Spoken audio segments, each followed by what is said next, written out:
जय जगन्नाथ पिला माने आज भिडियो आमे माने षष्ठ श्रेणी साहित्य बहिर प्रथम पद्य जन्मभूमि कविताटी पढ़िबा एवं ताकू बुझिबा एवं परवर्ती भिडियो रे तार प्रश्न उत्तर आलोचना करबा। तेणु भिडियो आज निश्चित भाव में हेल्पफुल रहइबो। हम जदि आगर सब्सक्राइब करिसेंती तेबे बेल आइकन को निश्चय दबांतु ताकि शीघ्र आम मानकर वीडियो आपण मानक पाखरे पहुंची परिबो एवं लाइक कर दियंतु सांग मानक पाखକୁ शेयर कर दियंतु। चलंत आरंभ करिबा आजिर पद्य जन्मभूमि। प्रथमरु जन्मभूमि कविताटी चोखी रागरे लिखित। यार कवि हेउछंती भक्त कवि मधुसूदन राव। जन्म तांकर 1835 मसीहा एवं मृत्यु 1912 मसीहा। भक्त कवि मधुसूदन राव पुण्यधाम पुरी सहर में जन्म ग्रहण करती। रचित पद्म प्रभात रचित कविता गुड़िक हेउछि पद्म प्रभात, पृथ्वी प्रति, बसंत गाथा, उत्कल गाथा, निर्वासितर विलाप। यही सबू कविता गुड़िक खूब सरल और मनोमुग्धकर जन्मभूमि कवितार कवि जन्म माटीर जशगान करिसेंती। एतद व्यतीत भक्त कवि मधुसूदन रावଙ୍କର ओडिया मानक प्रति एक अनबद्य सृष्टि होउछि छबिल मधु वर्णबोध। इले माने छबिल मधु वर्णबोध बहिर रचयिता होउछंती किए ना मधुसूदन राव। तेणु तांकरी जो कविताटी रहिछि जन्मभूमि कविताटी चलो ताकू पढ़िबा एवं आलोचना करिबा। एई वर्ष 2026-27 शिक्षा वर्षरू एई नुआ बही ही पाठ पढ़ाजिवो। प्रथमरू अष्टम श्रेणी पर्यंत पिले माने समस्त बही बदली जाइछि एवं नुआ ढांचा रे पाठ पढ़ा। चलंतु कविताटी एमती। तू ही मा जन्मभूमि पवित्र भारत भूमि, तोहरी संतान आंबे अतुसरबे, तोर श्री चरणे सेवा पाई मन प्राण देवा, गाइबा तोहर नाम आनंद रवे, तो आनंदे हुई बा सुखी, कांदिबा दुखरे तोर होई न दुखी। पिले माने प्रथम पदरे कवि कौन लिखिले? तू ही मां जन्मभूमि। हे जन्मभूमि तू होउछु हमर मां। कवि किए जन्मभूमि बोली कवि एठी काहाकू कहिसंती ना पवित्र भारत भूमि को कवि एठारे जन्मभूमि बोली संबोधन करिसंती। जन्मभूमि बोली कहिसंती जे देश रे आमे जन्म ग्रहण करछु सेही हेउछि हमर जन्मभूमि।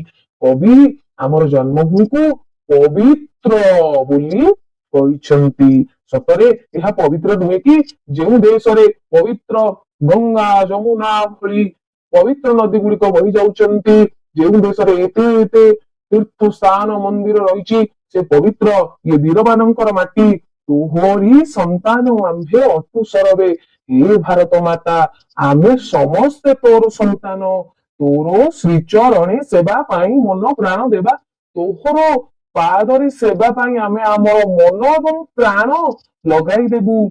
गाइबा तोहर नाम आनंद रवे। कवि कहउचंती आमे तोर नाम को आनंद रे गान करिबु अर्थात गाइबु। तो आनंदे होइबा सुखी एवं जन्मभूमि रो आनंद रे आमे सुखी हेबा एवं जन्मभूमि रो दुख रे कांदीबा। केमती ना दुख रे दुखी होई कांदीबा ना नहीं। अच्छा एबे परवर्ती पद को आमे जिबा।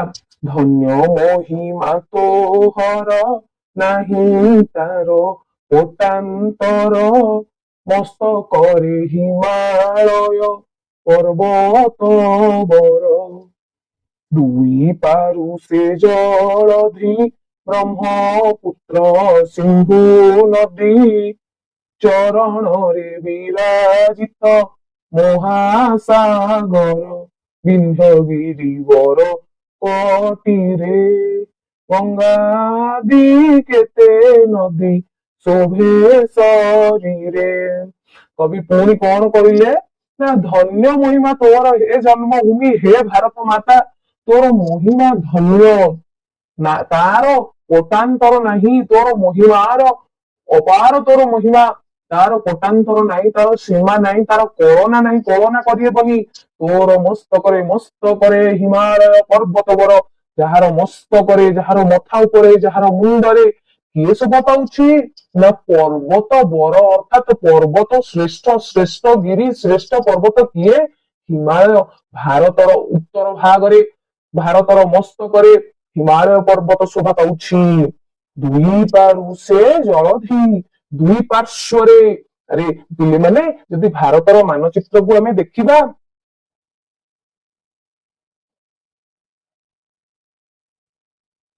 ପିଲେମାନେ ଏଇ ଦେଖିନିଅ ଇଏ ହଉଛି ଭାରତର ମାନଚିତ୍ର ଇଏ ହଉଛି ଭାରତର ରୂପ ଆଉ ଇଏ ହଉଛି ଏପଟରେ ଆମର କଣ ରହିଛି ନା ହିମାଳୟ ପର୍ବତ ମାଳା ଭାରତର ଉତ୍ତର ଭାଗରେ ହିମାଳୟ ପର୍ବତ ରହିଛି ଏବଂ ଭାରତର ପୂର୍ବ ପଟରେ କଣ ରହିଛି ନା ଦୁଇ ପାରୁଷ ଜଳଧି କବିତାରେ କହିଲା ଦୁଇ ପାରୁଷ ଦୁଇ ପାର୍ଶ୍ୱରେ ଜଳଧି ଜଳଧି ମାନେ କଣ ସାଗର ସମୁଦ୍ର ସିନ୍ଧୁ ପାରାବାର ଅର୍ଥାତ ଦୁଇ ପାର୍ଶ୍ୱରେ ମାନେ କଣ ଆମର ପୂର୍ବ ଦିଗରେ ରହିଲା ବଙ୍ଗୋପସାଗର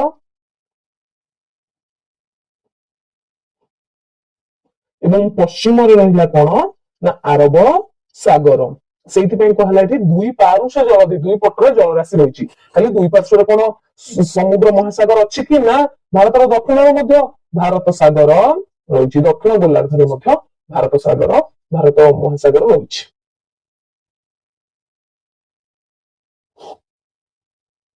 ତେଣୁ ଭାରତର ଦୁଇ ପାର୍ଶ୍ୱରେ ସମୁଦ୍ର ପୂର୍ବରେ ବଙ୍ଗୋପସାଗର ଏବଂ ପଶ୍ଚିମରେ ଆରବ ସାଗର ନାଁରେ ରହିଛନ୍ତି ବ୍ରହ୍ମପୁତ୍ର ସିନ୍ଧୁ ନଦୀ ଭଳି ବଡ ବଡ ନଦୀ ଭାରତ ମା ତାର ଚରଣରେ ନିତ୍ୟ ବିରାଜମାନ କରୁଛନ୍ତି ବିନ୍ଧ୍ୟ ଗିରିବର କଟିରେ ଅର୍ଥାତ ଅଣ୍ଟାରେ କଣ ବିନ୍ଧ୍ୟ ପର୍ବତ ରହିଛି ଗଙ୍ଗା ଆଦି କେତେ ନଦୀ ଶୋଭେ ଶରୀରେ ଗଙ୍ଗା ଯମୁନା ନର୍ମଦା ସିନ୍ଧୁ କାବେରୀ ଆଦି ଅନେକ ନଦୀ ଏଇ ଭାରତରେ ପ୍ରବାହିତ ହେଉଛନ୍ତି ପୁଣି ଦେଖିବା ଜନମିଲେ ତୁ କୋଳରେ କେତେ ସୁର ବୀର ନରେ ରାମଚନ୍ଦ୍ର ଭୀଷ୍ମ ଦ୍ରୋଣ କର୍ଣ୍ଣ ଅର୍ଜୁନ ମହାକବି ବେଦ ବ୍ୟାସ ବାଲ୍ମୀକି କାଳିଦାସ ଗାଇଲେ ପବିତ୍ର କଣ୍ଠେ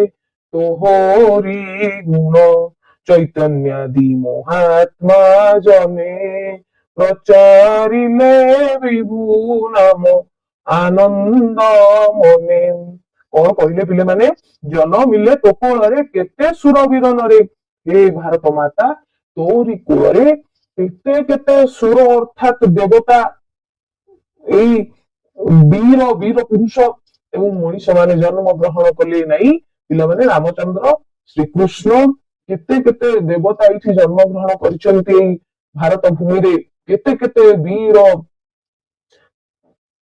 କେତେ କେତେ ବୀର ଏଠି ଜନ୍ମଗ୍ରହଣ କରିଛନ୍ତି ବୀର କିଏ ବୀର ମହାରାଣା ପ୍ରତାପ ମହାମେଘ ବାହନ ଐର ଖାରବେଳ ଆଦି କେତେ କେତେ ବୀର ଅଛନ୍ତି ଜନ୍ମଗ୍ରହଣ କରିଛନ୍ତି ଯୋଉମାନେ କି ଜନ୍ମଭୂମି ଭାରତକୁ ଶୀର୍ଷରେ ରଖିଛନ୍ତି ସାରା ବିଶ୍ୱ ଦରବାରରେ ପରିଚିତ କରେଇଛନ୍ତି କିଏ କିଏ ଜନ୍ମ ହେଲେ ପୁଣି ତାର ଉଦାହରଣ ଦେଇଛନ୍ତି ଏଠି କବି ରାମଚନ୍ଦ୍ର ଭୀଷ୍ମ ଦ୍ରୋଣ କର୍ଣ୍ଣ ଅର୍ଜୁନ ଆଉ କୋଉ କବି ମାନେ ଜନ୍ମଗ୍ରହଣ କଲେ ମହାକବି ବେଦବ୍ୟାସ କଣ ରଚନା କଲେ ନା ବ୍ୟାସଦେବ ସଂସ୍କୃତ ମହାଭାରତ ରଚନା କଲେ ବାଲ୍ମୀକି କାଳିଦାସ ବାଲ୍ମୀକି କଣ ରଚନା କଲେ ନା ବାଲ୍ମୀକି ରାମାୟଣ ରଚନା କଲେ ବାଲ୍ମୀକି ଏଇ ଭାରତ ଭୂମିରେ ଦସ୍ୟୁ ରତ୍ନାକରରୁ ବାଲ୍ମୀକିରେ ପରିଣତ ହେଲେ ରାମାୟଣ ରଚନା କଲେ କାଳିଦାସ ଶ୍ରେଷ୍ଠ କବି କାଳିଦାସଙ୍କର ଅନନ୍ୟ ରଚନା ଗୁଡିକ କଣ କୁମାର ସମ୍ଭବମ ବିକ୍ରମ ବର୍ଷ୍ୟମ ଉତ୍ତର ରାମଚରିତମ ମେଘଦୂତମ ଏଇ ସବୁ ରଚନା କଲେ ଆଉ କଣ ନା ଗାଇଲେ ପବିତ୍ର କଣ୍ଠେ ତୁହୁରି ଗୁଣ ସେମାନେ ତାଙ୍କର ପବିତ୍ର କଣ୍ଠରେ ହେ ଭାରତ ମାତା ତୋରି ଗୁଣଗାନ କଲେ ଚୈତନ୍ୟ ଆଦି ମହାତ୍ମା ଜାନେ ଚୈତନ୍ୟ ଆଦି ମହାନ ପୁରୁଷ ମହାନ ଆତ୍ମା ମାନେ ଆଦି ନର ରୂପୀ ଦେବତା ମାନେ ପ୍ରଚାରିଲେ ବିଭୁ ନାମ ଆନନ୍ଦ ମନେ ବିଭୁ ଅର୍ଥାତ ଈଶ୍ୱରଙ୍କର ନାମକୁ ଆନନ୍ଦ ମନରେ ସାରା ଭାରତରେ ସାରା ବିଶ୍ୱରେ ପ୍ରଚାର କଲି। କେତେ କେତେ ପୁଣ୍ୟବତୀ କେତେ ପତିବ୍ରତା ସତୀ କେତେ ବୀର ନାରୀ କେତେ ବୀର ଜନନୀ ସମସ୍ତେ ତୋର ଦୁହିତା ପଦ୍ମିନୀ ସାବିତ୍ରୀ ସୀତା ଦୁର୍ଗାବତୀ ଆଦି କେତେ ବୀର ରମଣୀ নমহিমা ভকতি ভরে অধম ক্ষম সুতম তো চরণরে। কবি পুଣି କଣ କହିଲେ ନା କେତେ କେତେ ପୁଣ୍ୟବତୀ କେତେ ପତିବ୍ରତା ସତୀ କେତେ କେତେ ପୁଣ୍ୟବତୀ କେତେ କେତେ ପତିବ୍ରତା ସତୀ ନାରୀ ଏହି ଭାରତ ଭୂମିରେ ଜନ୍ମ ଗ୍ରହଣ କଲେ। ଦୁର୍ଗାବତୀ ଆଦି କେତେ ବୀର ରମଣୀ ଦୁର୍ଗାବତୀଙ୍କ ପରି ନାଇଁ ନାଇଁ କଣ ହେଲା ନା କେତେ କେତେ ପୁଣ୍ୟବତୀ ପତିବ୍ରତା ସତୀ ନାରୀ ମାନେ ବୀର ନାରୀ ମାନେ ଏଇ ଭାରତ ଭୂମିରେ ଜନ୍ମ ଗ୍ରହଣ କଲେ। ମାନେ ତୋର ବୀର ବୀରା ନାରୀ ମାନେ ସମସ୍ତେ ତୋର ଦୁହିତା ସମସ୍ତେ ତୋର ଝିଅ ସମସ୍ତେ ଭାରତ ମାତାରେ କୂଳରେ ଜନ୍ମ ଗ୍ରହଣ କରିଥିବାରୁ ସମସ୍ତେ ତୋର କନ୍ୟା ହେ ଭାରତ ମାତା ସମସ୍ତେ ତୋର କନ୍ୟା ପଦ୍ମିନୀ ସାବିତ୍ରୀ ସୀତା ଦୁର୍ଗାବତୀ ଆଦି ଅନେକ କେତେ କେତେ ବୀର ରମଣୀ କେତେ କେତେ ବୀର ନାରୀ ନମୟିମା ଭକତି ଭରି ହେ ଭାରତ ମାତା ତୋର ଚରଣରେ ମୁଁ ପ୍ରଣତି କରୁଛି ବନ୍ଦନା କରୁଛି। କିଏ ନା ମୁଁ ହଉଛି ଅଧମ ମୂର୍ଖ ଅକ୍ଷମ ମୋର କ୍ଷମତା ନାହିଁ ତୋର ଯଶ ଗାନ କରିବାକୁ। ମୁଁ ହଉଛି ସେଇ ମୂର୍ଖ ଅକ୍ଷମ ସନ୍ତାନ ତୋର ତୋର ଚରଣରେ ତୋର ପଦବନ୍ଦନା କରୁଛି ହେ ଭାରତ ମାତା ତୁ ଧନ୍ୟା।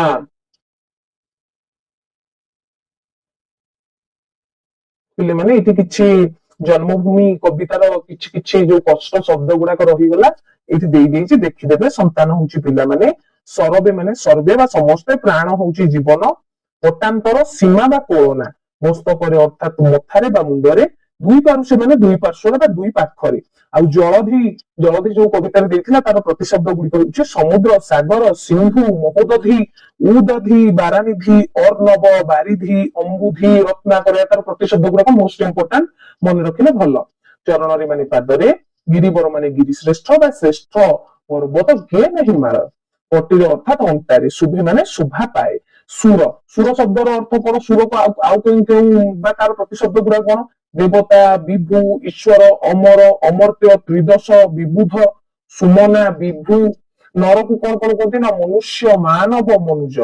ପିଲାମାନେ ଏଠି ଆମର ଷଷ୍ଠ ଶ୍ରେଣୀ ସାହିତ୍ୟ ବହି ଜନ୍ମଭୂମି କବିତା ପ୍ରଥମ ଅଧ୍ୟାୟଟି ଶେଷ ହେଇଛି। ଏହାର ପରବର୍ତ୍ତୀ ଭିଡିଓ ଆମେ ପ୍ରଶ୍ନ ଉତ୍ତର ଆଲୋଚନା ଆଣିବା। ଆଉ ଭଲ ଲାଗିଥିଲେ ନିଶ୍ଚୟ ଶିକ୍ଷା ସୁଯୋଗ ୟୁଟ୍ୟୁବ ଚ୍ୟାନେଲକୁ ସବସ୍କ୍ରାଇବ କରିଦେବେ ସାଙ୍ଗମାନଙ୍କ ପାଖକୁ ସେୟାର କରିବେ। ଖାଲି ସାହିତ୍ୟ ନୁହେଁ ସବୁ ଶ୍ରେଣୀର କେବଳ ଷଷ୍ଠ ଶ୍ରେଣୀ ମଧ୍ୟ ନୁହେଁ ସବୁ ଶ୍ରେଣୀର ସବୁ ସବଜେକ୍ଟର ଏଇଭଳି ଭିଡିଓ ଆସିବ। ଆଶା କରୁଛି ନିଶ୍ଚୟ ଭଲ ପାଇବା ଦେବେ। ଧନ୍ୟବାଦ।